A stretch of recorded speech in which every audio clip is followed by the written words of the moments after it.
Welcome to the Crazy Wisdom Podcast. I've got Edouard Machary, and he is the Distinguished Professor at the University of Pittsburgh and a Director for the Center for Philosophy of Science. Welcome to the show. It's a wonderful pleasure to be here today and looking forward to our discussion. Yeah. I got in touch with you about the role of question asking within Western civilization because I'm going to write this book eventually. It's going to take me a while to get a hold on exactly what questions do for Western civilization. And you've been studying this exact topic for a while. Maybe not this exact topic, but I know you've been like going across the world and giving surveys to people about questions and the way that culture informs questions. Am I right to say that you probably already studied the history of question asking within civilization as well? No, that's absolutely true. As a philosopher, of course, we think that questioning is really what we do. It's a fundamental aspect of what philosophy is really all about.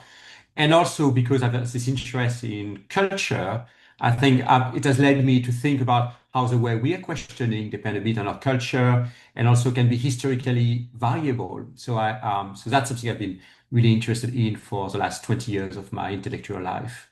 So, and I think I actually got to you through a perplexity thread where I was asking what was the first question ever asked, or what was the first question ever recorded. Uh-huh. I asked many different AIs, and it said me to a lot of different things. But it seems like the one thing where it was pretty sure of it was that the first question ever asked was in some sort of school manual for the Sumerians in the clay. Is that true? Do you know where the first question was ever asked or recorded Well, at? the first question recorded, I don't know it for a fact. I suspect it is a kind of question where we don't really quite have all the evidence. But if there is a place actually that I think is that is likely to be found is indeed on the Sumerian tablets. I think that's no question about that. Um, I wouldn't put my hand in the fire if I had to to bet on it. Yeah, But yeah. that's a possibility. But that's Yeah. that, and that was probably around the same time. And my understanding of the invention of writing was that it really helped us to do two things. It helped us to basically express our divine religious nature and then do accounting. Like, well, That's those right. were the two things that we started writing with. And then questions like it's so interesting because it's like the profane, the accounting, the just like basic things, and then religious, like supernatural. These both things were the first things that we started to write down, which I find really interesting. Um, No, yeah, go for it. I'm with you. I'm with you on these two topics indeed. Something that connects the two, maybe in an interesting manner, is the role of norms, right? So accounting, you Mm, want to be honest, you want to say how much things cost. There are ways to do it, ways to spend your, I don't know, how many goats you have and how much goats you've been traded for whatever, for barley or whatever. And of course, religion is full of norms, right? So it's the way you relate to the divine, the way you relate to the purity of your life.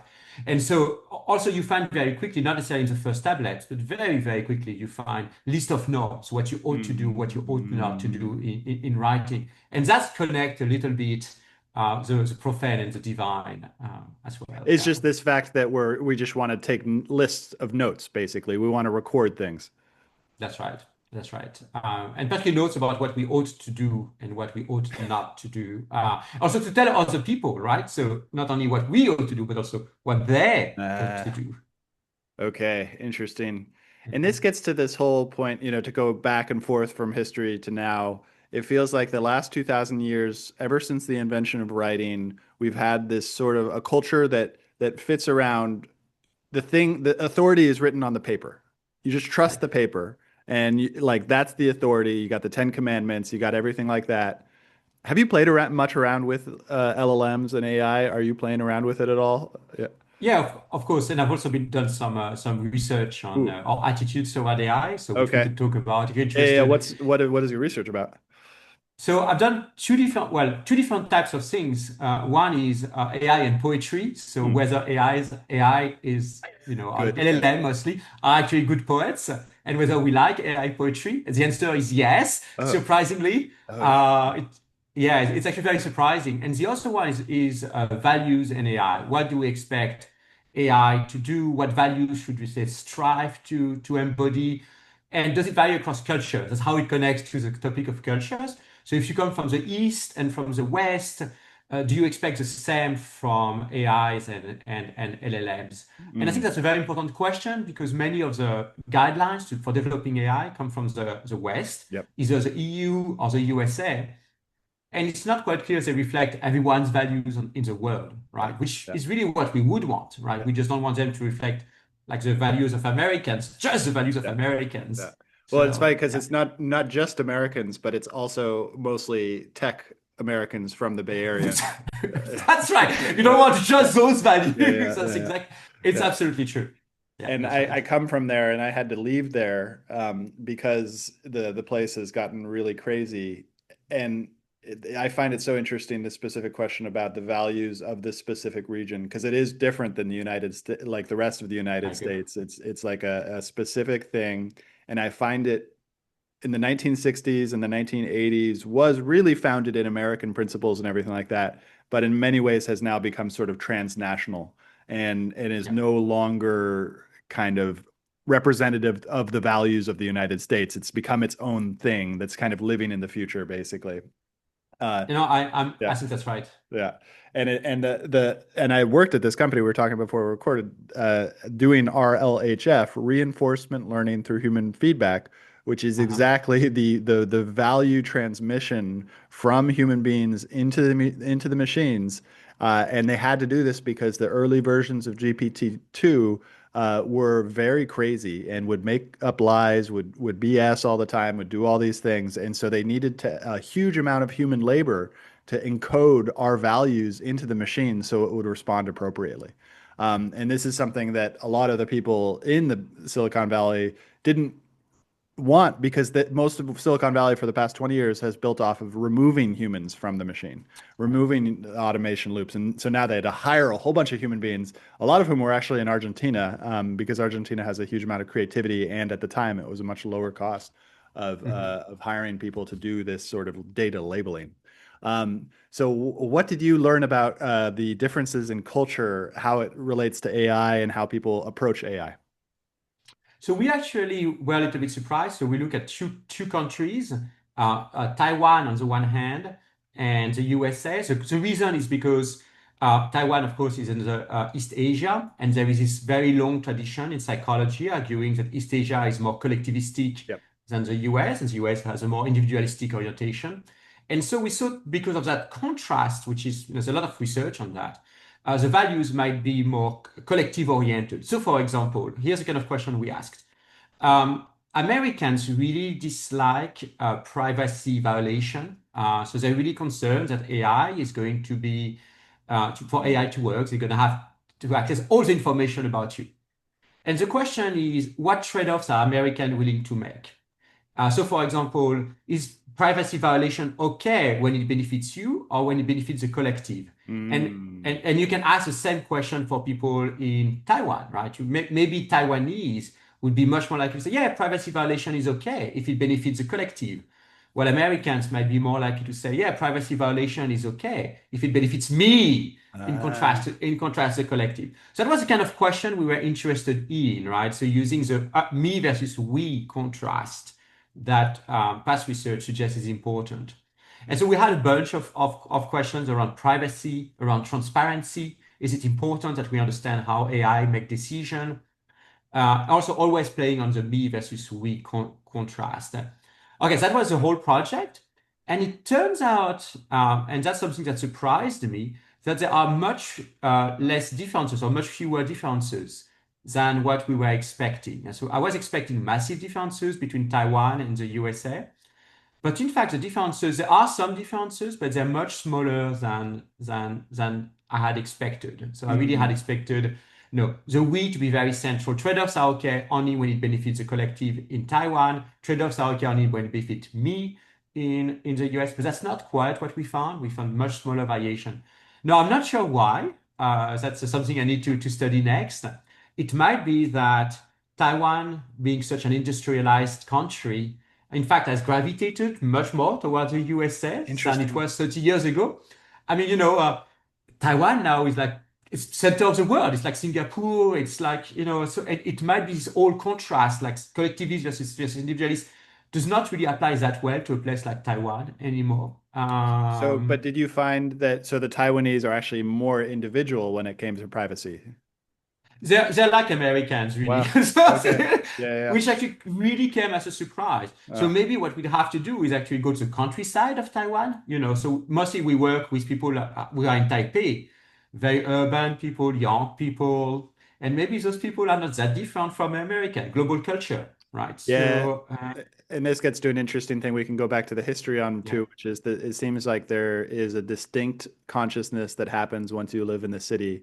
I moved I into the agree. countryside for about 4 years during around Mm, the pandemic, and it was really interesting to sort of experience the shift in terms of the vibes out there in the countryside. And it's a totally different thing, and it has a very, very important impact on people. And something about urbanization and the city does something really crazy to human beings' minds, which I find interesting. Have you found a similar thing? absolutely. So in my past research on a range of topics, we do a lot of work on culture. And I think what has emerged is that often culture is less predictive of people's behavior than city versus countryside. Wow. Okay. I know. I mean, it's the same thing. You go to Morocco. So we've done a lot of work Yeah. in Morocco, Uh, and it makes a huge difference if you work in a city in Rabat or if you're a farmer in Morocco. You just really someone who is in Rabat, a young person, is going to spend a lot of time in Europe. She's going to be traveling in the Middle East, in Europe. Someone, a farmer in Morocco, never left Morocco, very traditional way of life, anchored in traditional Muslim and Moroccan values. It's really quite a different vibe. And I think you mentioned you use the word vibe. I think that's totally different. You know, um, like living in a big place opens you to a lot of values, a lot of transient people. So you somehow expect diversity. While of course, if you're anchored in the small places, you see fewer people. So I think it just gives you a very different experience of the world. And is it both have, I would say, pluses and minuses. There's actually quite a lot of work in North America on city versus countryside for uh, these days fairly political reasons, right? uh-huh. Uh-huh. Uh-huh. The main contrast these days it's city versus countryside. At least in politics in North America, Yeah. Yeah. that's if you really want to understand why people vote the way they vote, this is what predicts what Yeah. people vote. Yeah. Um, Which and there's a lot there as well about essentially where we're going. We could talk about the future in terms of smart cities and other types of things. The city is going to get so interesting. It feels like we had the last 100 years, the city was a sort of a middle class thing, and now it mm. feels like it's shifting because the cities are getting so expensive.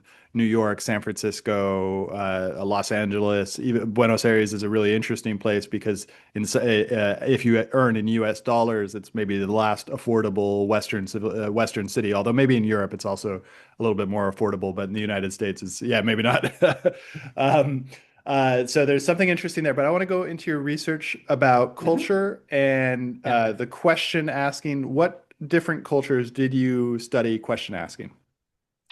So we were interested in a specific aspect of question asking, which is curiosity. Hmm. Uh, Okay. uh, and we can talk a bit about the history Yeah. of curiosity Yeah, because this please. is it's Uh, a really interesting virtue or characteristic, one might say. So before telling you about the culture, let me tell you a bit about the history of mhm, curiosity. mhm, Now, in the West, at the very least, we think that curiosity is a virtue. It's a good thing to have. Curious mhm, people. You want to actually develop curiosity in children. Schools are really based on this idea that at the end of primary and secondary school, children should be curious. They want to learn things. It's really important to know that it has not always been the case. Whew. So for centuries, in fact, curiosity was a vice. In the So West? if you In the West or yeah, outside of the wow, in okay. the West, Interesting. so Okay. if you Wow. read Whoa. until the late 15th century, Whoa. if you read the great Christian philosophers, the Catholic philosophers like Yeah. Thomas Aquinas, they all say curiosity is a vice. Whoa. Uh, so basically, this idea of asking question being a good thing, from the birth of Christianity until the 15th century, it's not at all the way it's viewed. Asking question is a work of the devil. because the Bible has the answer. So what's the point of asking question? We know Yeah. exactly what the answer is. And Thomas Aquinas is very clear about curiosity as actually being not a good thing, except one form of curiosity, curiosity about God. It's the Yeah. only form of curiosity that he thinks is actually a good aspect of the mind. So I think that's really interesting because we see a switch in the 15th century. Yeah. Where people start exploring the world. There's all these adventurers that go in other countries and bring back these interesting, crazy stories about the rest of the world. Europeans rediscover in some ways the antiquity, the idea, and of course, there's the influence of the Arab world. The great Arabic philosophers, But Arab Aquinas philosophers. Aquinas was in contact. That's where he got That's Aristotle's work, exact. right? Of course, that's right. He Yeah. was very much in contact with that kind of that tradition. But somehow the curiosity was not at all the Yeah, kind of stuff he used to because he was obviously curious. I mean, maybe Yeah, how did he find Aristotle's work? Because Aristotle became the center of it your was, yes. you couldn't say no to Aristotle. Like Aristotle was the guy. You couldn't be curious. You could be curious about Aristotle and you could be curious about God, but that was it. I think that's How about did that right, yes. happen? Yeah. I don't know the historical details. Mm. I'm not versed into the history of philosophy of the time. But it's of course it's you're right to point out some sort of Yeah, intro. tension between Yeah. the official view, which is Mm. curiosity is a vice, and in fact, of course, de facto, Yeah. Aquinas was an extremely curious mind. I mean, he Yeah. wrote Yeah. extensively about every single possible question. Uh, So, but I'm not exactly sure how, the contrast between his own intellectual life, which was like enormous, yeah. and And the it's fact really, he that was like a, he's studying, he's got this from exactly. the Arabs, so he's Of somehow course, from who that's are right. from a different religion. Although I guess That's right. there was some overlap because they could both be curious about God within the monotheistic That's right. tradition. Okay, That's right. That's that right. is Yeah. a brilliant point. So we get to the 15th century, and all of a sudden, curiosity becomes a value. That's right. Curiosity become absolutely central to the intellectual life. Science, it's Yeah. a renaissance, and then that's exploration of the world. And also it's connected to the great value in awe, Mm, AWE, mm, being awed by things, mm, and being surprised by things. So in France, we have someone like Montaigne, mm, whose whole work is about, oh, look how diverse the world is and how everything we thought was true is actually maybe not true. So skepticism, doubts, mm. and then of course it's questioning. So you can really see it. It's from our perspective or vantage point in the 21st century. I think the 15th century is a turning point where new values around questioning, around being surprised, around being awed by the diversity of the world. And then, of course, it comes with, oh, everything I thought was true might not be true. I must ask question. Yeah. And this is, of course, the rebirth of skepticism as an important philosophical tradition in the early 16th century as well. So for me, it's a really, if you think about the history of questioning, it's a really important moment that emerges in the late 15th century, early 16th century. It's also, interestingly, the birth of capitalism. Mm. You know, Yeah. Uh, so yeah, that's what went to my mind as soon as you said they were exploring, they brought back crazy stories, but they also brought back gold. And absolutely. gold, this curious, it's like it's been around for the whole time. Nobody's curious about gold, Yeah, but it signifies money, right? So there is that sort of new energy. And the Christian church definitely was like that was not capitalism was not okay to Aquinas and figures like that. They were all like, no, we don't do that. We don't talk about money. We don't think about money. And then all of a sudden, capitalism is invented. You have people going all over the world, bringing back gold, bringing back stories, and then you have absolutely. science, and science just like curiosity and science seem almost like synonyms, right? Absolutely. No, so I think you're quite right about the bringing gold, Mm. and it's not just, of course, in the Americas. It's also a place like Venice, which is Mm, mhm, mhm. really based on trading, and Venice becomes this incredibly powerful part of Europe, trading with Asia, trading with the Middle East. So it's really not just bringing gold from the Americas. Yeah. It's also trading with the Middle East, trading with India. And then the Netherlands, a little bit later, a few decades later, also become an incredibly powerful trading part of the world. So Mm, you all have this emergence of a consumer-based system, capitalism, mm, which I think it has really deep interesting connection with curiosities, indeed, with questioning. And I think to turn back to science, I think you're right. I think it's not quite an accident that we see both the emergence of questioning, the mm, curiosity as a central virtue, mm, and just the explosion of science for like in a matter of decades, somehow the great, mm, mm. the Cartesian revolution, and then very quickly the scientific revolution that begins and then explodes, of course, leading to the modern world. I mean, I think we still live in that world. I mean, I think what's remarkable is that many things that we take to be as Yeah. obvious curiosity, science, capitalism, Yeah. all this kind of stuff Is are, is yeah, new. that's emergence. Yeah, it's new. Then it's actually totally new. Yeah. Then it's actually, you basically were defining the values in a matter of decades, maybe 10 decades, 8 decades. I don't know exactly, depends on how you Uh-huh. think about the details. Yeah. But you just were totally redefining what it means to be a human being in some ways. And That's that really has fascinating. yeah, and it has a lot to do with humanism. And I've Yeah. actually been reading this crazy book from Francis Yates, who was a scholar of the occult and mystical, and talks about this guy, Giordano Bruno. Uh-huh. And then there were a few other people, and they found Neoplatonic magic. They found the second century Hermes Trismegistus, which they thought was a guy from back in the time of 4000 BC around Moses in Egypt. They mistakenly thought that it was back then, but it was actually from second century Neoplatonism. So after Christianity, but not influenced by Christianity, but around that whole time.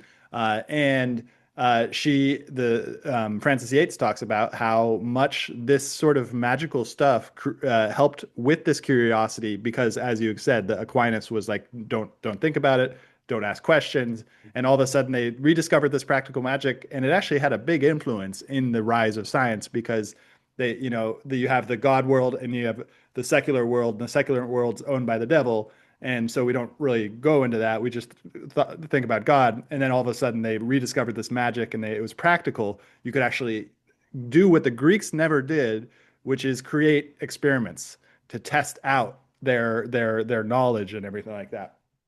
No, absolutely, and of course you have at the same time inquiries. So what we call science Yeah. does not quite exist at the time. Yeah. So we draw a distinction, we moderns. It's a late distinction that emerges between what's scientific and what's not. So we view a lot of Mm, activities as not scientific. We view magic as not scientific. mm, We view alchemy as not scientific. But of course, at the time, that distinction does not exist, right? Or it takes actually decades for these boundaries to be drawn. yeah. So magic, alchemy, all these kind of things are actually in continuity with what we moderns recognize as we like Yeah. 21st century Yeah. people recognize as science. So at the time, it's a complete whole Yeah. of trying things, and indeed, it's also the age of experimentation. I mean, so Yeah. what's remarkable is in all the domains, experimentation becomes a way of life. Mm, And a nice place where it's obvious is in medicine. mm, So what we see is the late 13th century in places like Padua and that type of stuff. You see people experimenting on cadavers, on bodies, things that was actually not done for centuries, and maybe actually for a very long time. And so there's a lot of work actually in the history of science at the time mm. and of course that's connected to questioning, right? It's connected, you're curious, you want to question, and you want answers to your question, and you feel, well, one way to get answers to this question is by experimentation, by doing things. So one story that some historians of science have developed is what's happening is the maker tradition, the idea that you can do things, and the scholarly tradition, the idea that you can know things, are fused into That's one. cool. When did that So happen? before, so around the same time, 13th Okay. century, Yeah. 14th century. So before that, we have this idea that there's a maker tradition. Of course, we always had engineers, Yeah. right? I mean, engineers have always been around. The Greeks Mm, were amazing engineers. And that, of course, has been around in the 13th, 8th, 9th, 10th century. But the idea is that the knowing tradition is connected to the making traditions, that to That's know you cool. need to do things is actually something that emerges in roughly the same time as well. So experimentation becomes actually part of knowing, not just separated from knowing. Because the Greeks, they had engineering culture, but they Of didn't course. think about it in the sense that you could apply the knowledge, because the knowledge was all about like Pythagoras and his crazy cults and everything like that. You tell more there. So they did have Yeah, okay. a form of knowledge that was more applied, Yeah. but it was also separated quite strongly by what they thought was the most important sciences. So the most important sciences of the time are astronomy. Yeah. So Oh, interesting. understanding the way planets work and mathematics. None of them involve experimentation, right? So astronomers, you are observing a lot. You know, Yeah. and of course the Greeks had incredibly Yeah. detailed observations of the stars and the planets, which of course was very important in the following Yeah. centuries, Yeah. even Yeah. for Galileo. Yeah. Very And interesting. but what they didn't have, of course, when you do astronomy, you don't do experiment, right? You do Mm. measurement, you do observation. Um, um, and so the idea that so they had what they call intermediate sciences, which was a bit of math, a bit of application, but they were not the most important sciences, Yeah. right? So then that's I really think what happened in the 13th, 14th century was all this. yeah, that's Yeah. right. Yeah. That's right. So somehow science blends now experimentation and theorization. So that's one story about the birth of the scientific revolution, and I think that's connected to the point where we started: curiosity and questioning. Right. So it's if you're curious about the world, and if you have questions, one way that becomes available to answer your question is by making, by doing, by experimenting. Mm. And you see that in medicine. So people start cutting cadavers to try to Mm. understand Mhm. how they work, Mhm. Mhm. which of course people didn't do before. Yeah, and I imagine that that was not a very like I imagine that they didn't do that out in public like, oh, we'll go like because the church would have not liked that, So, right? so for a very long time, no. But then, in fact, there's a very nice history of medicine. It become actually a public activity. So you have, if you go to Padua and to Mm. various places, including Milan has a beautiful one.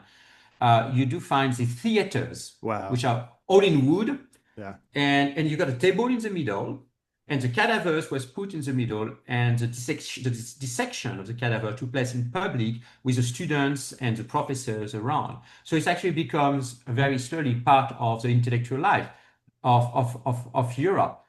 But it's really like part of this incredible revolution about, okay, we're curious about the world, we want to know about the world. We were not before, and we got new ways of knowing about the world by doing things. Uh, that's I think that's it's for us it's kind of obvious because Mm. what it means to be a scientist. Well, we've got hypotheses, and then I'm Mm. going to test it. I'm going to collect data. I'm going to, but at the time, it's literally, oh, that's the kind of things we can do. Mm. I didn't know we could do that. Mm. So and I think it's really this really important switch that emerges at the time, and there's a lot of complex new behaviors, right? That become possible that before that were just no one thought of doing that. Yeah, we're just hanging out, believing in God and having faith in God and not doing much else. Well, Yeah. you were observing nature a bit, and if you were a doctor, you had some Yeah, practical interesting. knowledge. Okay. You had a lot of Yeah. practical knowledge, and also you had the tradition that tell Yeah. you how to do, Yeah. but much less. Yeah. What about if we try new thing? What about if we see what works? What about how does the body work? Obvious question, right? But Yeah. somehow until the 13th century, not a question people were really asking. So I love history and I love this curiosity and I want to investigate who are the philosophers. When did it start to become important in philosophy, this sort of but not curiosity itself, but the meta curiosity of asking questions about asking questions and developing the philosophy because philosophy has so much to do with questions. And Absolutely, yeah. You've got the Greeks and the Romans, and I imagine that they were probably thinking about something around there. So if you have any philosophers there, but it would be really interesting in the 1500s, 1600s, 1700s, who are the main people who developed meta curiosity and that type of stuff? Good. So of course the Greeks were all about meta curiosity. I Okay. mean, you know, Yeah. Yeah. you read Plato and Yeah. you and Socrates is the one who just said, I don't know anything. Uh-huh. And you know what I should what is the question? You think you know something? Tell me Mhm. about what you know. And it turns out you don't know anything either. So Yeah. so you know it's really the central starting point of philosophy is what you describe as meta curiosity. I think that's just Mhm. at least in It the is the same West. thing. That is philosophy. Philosophy is meta curiosity. That's right. I mean, you Yeah. know, the first thing is indeed questioning what you know, Yeah. starting to realize actually you know much less than what you thought you know. So what question should you be asking? You Mm. know, you thought you didn't have to ask this question, but in fact, you know, you think you know how to behave. You think you know what a virtue is. Well, tell me a little more what virtue is. Mm. And then you realize very quickly when you read Plato and Plato about Socrates that the whole stuff is that Yeah. you actually don't know what virtue is. Yeah. So Yeah. And and questions so are the only way to get there. that's exactly right. But Yeah. that's the way. So you just realize that you must be asking questions because you thought you had the answer. And what Socrates does all the time is go around always. He go around and talks to people, and he talks to people who think they know the answer, so they don't ask questions. And he's a gadfly, and Mm. he is the one who asks the question. But he leads people to the situation where they realize themselves that they don't have the answer and Mm. must be asking the question Mm. about every single possible topic. So, what's a democracy? What's fairness? What's justice? What it is to Mm. know? All of that. And, you know, he's a very disturbing character in many ways Yeah. for Athenians because he's this guy who goes around and challenges what everyone thinks they know. Yeah. Which is not, Uh, people don't like that. No, of course. I mean, he was condemned to death. Hmm. You know, I mean, you know, and you know, it's not quite an accident. Yeah. It's just, you know, he was the challenger, so to speak, right? He was just going around and just compelling people to ask questions about everything they thought they had answer to. And in many ways, yes, I think he defines the prototype of the philosopher for Uh-huh. the centuries to come. Hmm. How much was I think Aristotle? How much was Aristotle part of this questioning thing? Was he, what was, do you know the relationship between Socrates and Aristotle? How yeah, much? yeah, yeah, Yeah. yeah, yeah, of course, of course. So, Yeah. you know, Socrates was his, no, he was not the Yeah. first philosopher in Yeah. Greece, but he was, you know, he's the first The big really guy. great Yeah. Yeah. exactly. Yeah. And Plato, of course, was his student. So Yeah. Plato was Socrates' student. Mm. And so Plato, when Socrates dies, creates the academia. Mm. Mm. This is that becomes a school, you know, the Mm. first maybe really I'm not sure it's the first, but maybe the most important school of philosophy in Athens. Mm. And Aristotle was Plato's student. Uh-huh. So it's in a way the grandchild, one might Yeah. say, of Yeah. Socrates. Yeah. Uh-huh. But so one of the differences I think between on the one hand Socrates and Plato and a fortiori Aristotle on the other hand is that Socrates didn't really have many answers. Mm. The whole, I mean, if we believe Plato, Mm. you know, he never wrote. We only have the books that Plato wrote, which are dialogues where Socrates is the main character. So if we believe Plato, Socrates was really all about question. No, and he always says, "I know one thing is that I know nothing." Mm. So his whole shtick is, "I don't have the answers, but I have the questions." By contrast, Plato, while Plato does not really give a straightforward answer, it's possible through the dialogues to reconstruct what his philosophy was, right? And it's, you know, it's very clear that Mm. Plato was actually trying some of the answers that Socrates is actually asking. Mm. And Aristotle, we move from from books that gives the answers, right? Mm. And so that's of course you also have the question, and Aristotle is great at asking really puzzling and difficult questions, including in the sciences. So you know Aristotle did work not only in philosophy but also in the sciences, like in Yeah. biology and that type of stuff. So it's really a wonderful philosopher because he really asks deep and difficult questions Mhm. that Mm. few people had been asking before. So I mean, you know, even trivial ones that are puzzles, but you know, why do we like to be afraid when we go to theater? Mm, So which of course mhm. we have the same issue with movie. Why Yeah. do we see scary movies? Horror Fear movies. is not horror movies. Yeah, Yeah. fear is not pleasant in real Yeah. life, but Yeah. of course we do see. And What's Aristotle. the answer to that? Oh, it's a complicated answer, Yeah, and yeah, I don't yeah, quite yeah, remember yeah, the yeah, detail. yeah, yeah, But what I find remarkable is that he's asking the question, yeah. and it's an obvious question to ask, but somehow it's not that obvious to ask. It's obvious in some ways, but until someone has asked a question, you can actually leave without really. You can actually do scary activities, but never Mm. wonder why am I doing that? Yeah, Uh, this yeah, relates to another thing that I got when I first built the outline to the book was that I started to look into the biology of question asking, and I found that, gorillas, we've been trying to teach gorillas how to use language, and we've yeah. been able to do that, but they've never asked a question. And so it is the uniqueness of humanity is that we ask questions. Is that right? So yeah, I think that's right. Yeah, So what you find with gorilla and yeah, also with chimpanzees, my uh-huh. understanding is that they use languages a lot to ask orders, to ask Yeah, requests. yeah, yeah, I yeah. want this, I Uh-huh, want that. uh-huh, uh-huh, uh-huh. Yeah, So requests and orders are very important in the negotiation with, but when they're raised in a human environment. yeah. But they Uh, can't. But they can't do meta curiosity. They can. They have a desire. Well, that's an interesting question. What is the relationship between curiosity and desire? That's that's right. yeah, yeah, yeah. Interesting. Yeah, yeah. Yeah, So I wouldn't be entirely certain that they can't ask question, yeah, but what I think is true is that that's not the natural use of yeah, language, yeah, yeah, right? yeah, And I think it's related to the fact that they also don't really use languages to say things about the world. So what philosophers call an assertion, which is an answer to a question. So an yeah. assertion, what's an assertion? You say, well, Paris is the capital of France. Mm. Okay, well, that's an assertion. I'm telling you something about the world. Mm. And assertions are answers to question, right? Mm. Is Mhm, Paris, or mhm, what is the mhm, capital of mhm, France? mhm, mhm. And what you don't find a whole lot, and so in human beings, we always, much of the way we use words is to say things about the world, to make assertions. Mm. But we make assertions because we are treating them as answers to questions, right? So it's connected to our questioning capacities. Mm. What you don't find in chimpanzees is a lot of assertions. They rarely communicate information about the world.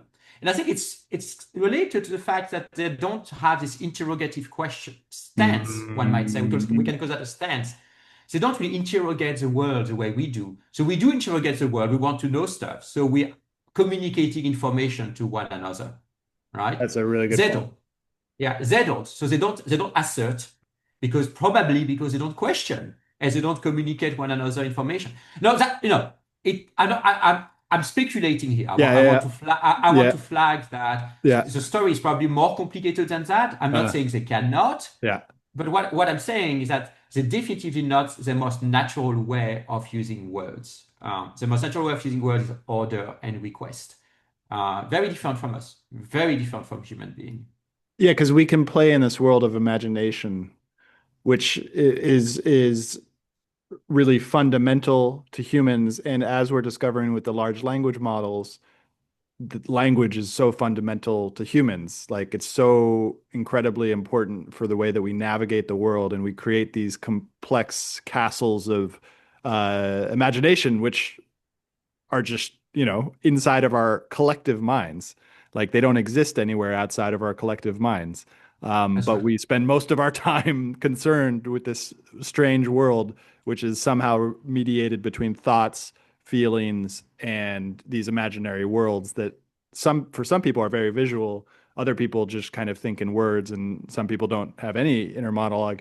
Um, so it's a very interesting how we got here. So interesting. Um, if you have anything to say on that, feel free. Yeah. Yeah, I mean, so I think imagination and imaginary worlds Mm. is really an interesting capacity. It's very important for children, central for the development of the human mind, connected to language indeed. And I don't know exactly, but it's again I don't know the literature enough, so I want to be careful here. I don't know whether many non-human species are able to do that. What you find Great in other question. non-human Yep. species Mhm. is pretend play. So many animals do pretend play, like for example, pretend hunting, pretend fighting. So like animals do that all the time. That's how they learn skills. Like, you can see a small lions, like pretend to fight and that kind of things. So they do pretend play.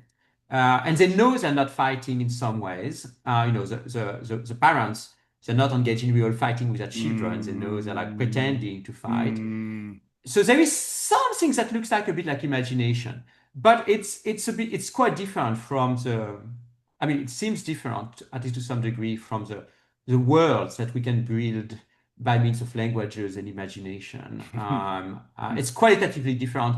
And there must be some connection, obviously, between pretend skills, yes. pretend learning of skills in animals and what we do. But I think I don't know exactly what the details are there. I think that's a Yeah. fascinating question. Yeah. Yeah, I wrote both of those down about what is the relationship between play and imagination, and what is Right. the Exactly. yeah, That's right. and do other animals have imagination, and what are the sort of because they talk about dolphins being smart, they talk about birds seem really smart, Yep. but it like it's so interesting studying the what is universal to human beings, what is individual in human beings, and what is not shared between human beings and other animals.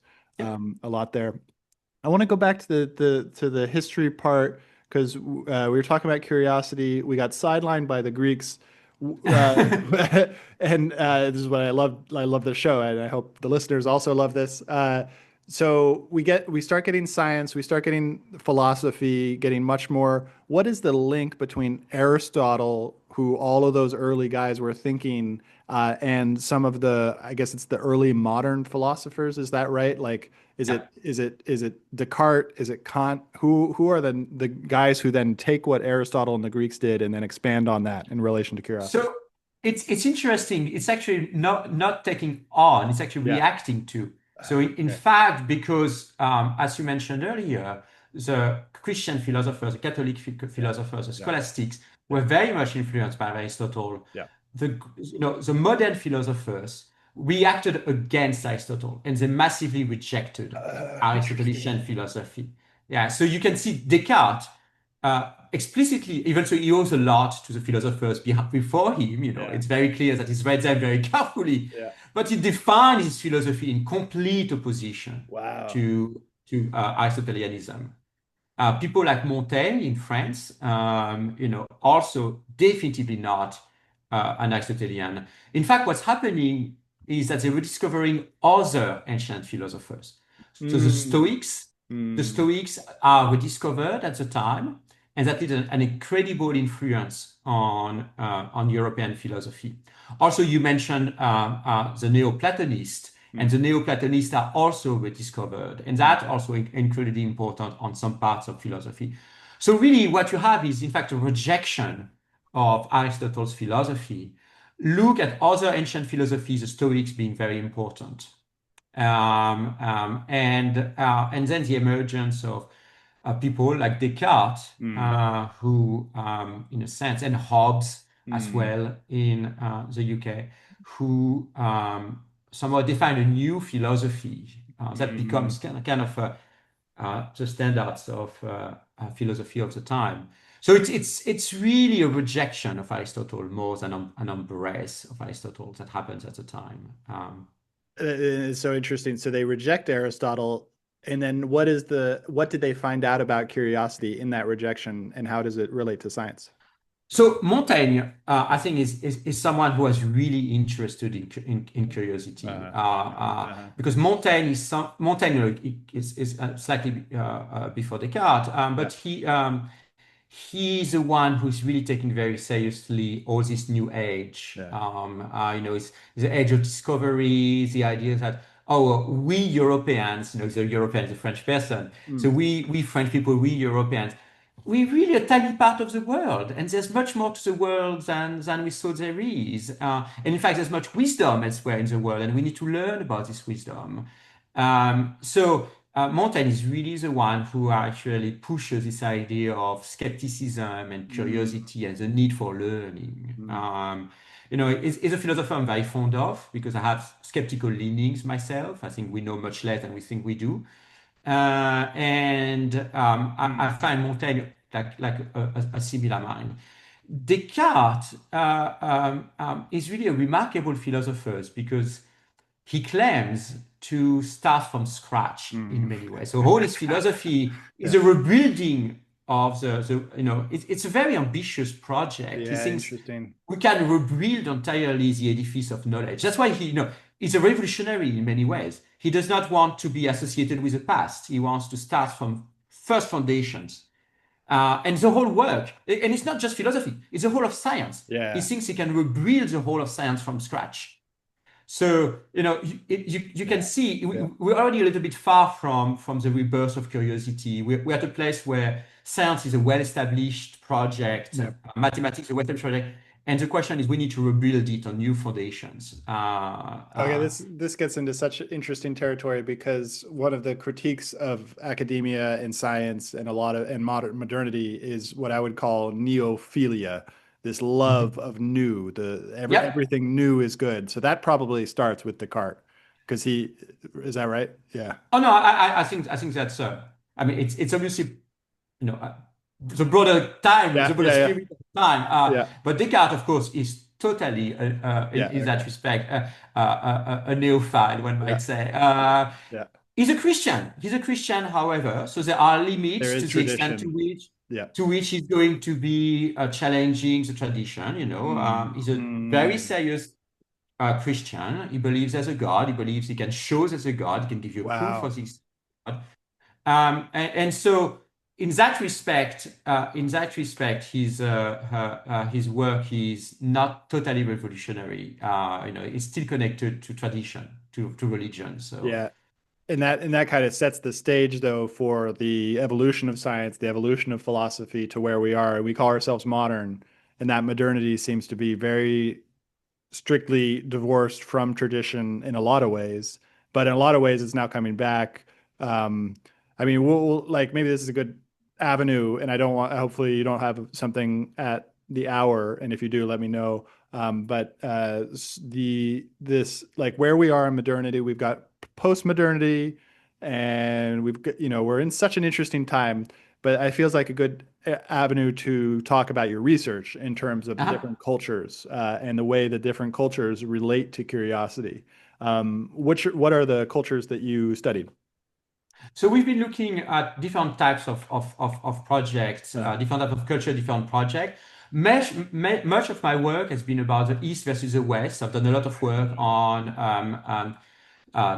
China and Taiwan, Korea versus the USA. So individualism versus collectivism has been an important aspect of my work. I've done some work on India as well, because of course India has an incredible philosophical tradition. yeah, Like as long as the West yeah, and as deep yeah, as yeah, the philosophy in the West. yeah. So we've been doing a bit of work there on issues related to wisdom and this kind of question. I've also done, that was my previous project called the Geography of Philosophy Mm, project, mm, some work in South America, in Peru and Ecuador, including with small-scale societies, and so including with indigenous traditions. It was during COVID time, so that was actually a little bit of a complicated mm, project, because mm, part of the work is empirical, part of the work is to interview people to understand what they mean by some of these concepts. mm. So it's time consuming. And of course, when COVID hit, Yeah. we decided to stop some of that work with Uh, indigenous populations mm, in Peru and Ecuador. mm, But the main focus has been East versus West, so to speak, or Asia versus North America. Some work in India, and also some work in South America. I've mm, also done a little bit of work on Islam mm, as well. mm, So in North Africa mostly. mm. And So quite diverse. so is the East, is China, Taiwan, Korea, are they like, do they have that same thing that the Christians used to have, where curiosity is a vice, or is it a virtue? No, it's a virtue actually. Interesting. It has always been a virtue.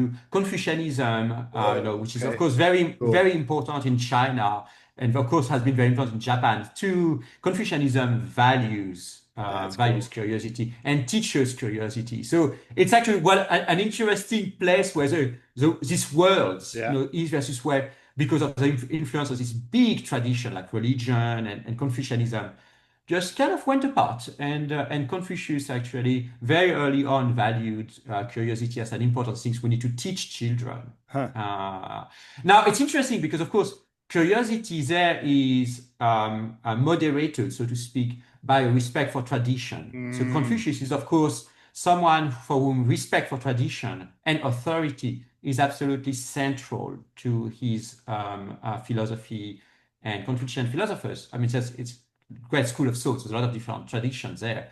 But to caricature somewhat, um, um, um, curiosity is moderated by this respect for tradition and authority. And what about So, India? I know less Ah. about the history of India. So I want to be somewhat careful with what I say Mm, mm, there. mm. They've got both Buddhist philosophy Mm. and Hinduist philosophy, and they've got various traditions within this camp. And I'm not entirely sure what their stance on Mm. curiosity there. So This book I we want to have, write. Yeah, go for it. yeah, Go for it. yeah. No, I mean, it's, we can talk a little bit in a year or two. We have this new project about how to develop what we call epistemic virtues, Oh, interesting. and curiosity is one of them. And we are going to do some work in India and Japan and the US. So we want to know, okay, what's the best way to develop a curious mind, and what kind of philosophy can lead you Mm, mm. to be a curious mind? So we're going to do that in India, in Japan, and in North America. So I will know more about Yeah. curiosity and the asking of question in a few months, maybe in a year from now. So, last question, like, is like I got this question about a couple weeks ago where it's like, is curiosity trainable? And it sounds Yeah. like you've done some. Is Yes. it trainable, or do we know? We don't know yet the Yeah, we don't know answer. yet. Okay, yeah. That's what the project is all about. Mm, But yes, mm, it's mm. exactly that question we want to be answering. Cool. And we want to be answering it by looking, can people become more curious when they do a specific type of philosophy? So if you Oh, do the kind of philosophy that we do now in North America, analytic philosophy, or if you do Buddhist philosophy, or if you do oh, interesting. Catholic philosophy or Christian philosophy, are you more likely to become a curious mind? That is cool. Well, I would love to keep updated on that. Yeah, yeah. Yeah, go for it. Yeah. Mhm. No. Yeah. That's about it. Yeah, The most interesting thing I'm not only do I study this stuff, but I also do have a sort of spiritual bent. And one of the Ramana Maharshi is a teacher from Advaita Vedanta, a tradition in India, and his whole thing is asking the question, "Who am I?" It's like starts from a place of curiosity, and it says like his view is that no other practice is really that important, because who am I gets to the base of that identification layer, and hmm, it can't be done in a programmatic way either. It has to be from genuine curiosity. So yeah. yeah, I really love where it ended. Well, so thank you so much for coming on the show. And how can our listeners find out more about you and your work? So they can go to my website, which is www.edouardmachery, EDOUARDMACHERY.com. Or you can just Google my name, Edouard Machery, and you'll find my website. You'll also find various podcasts and interviews and that I've given over the years. You can also reach out to me by email. It's Machery, my last name, @p.edu, and I'm always happy to engage in discussion with people. Great. Thank you so much. And I'll put those in the show notes as well. Um, Thanks.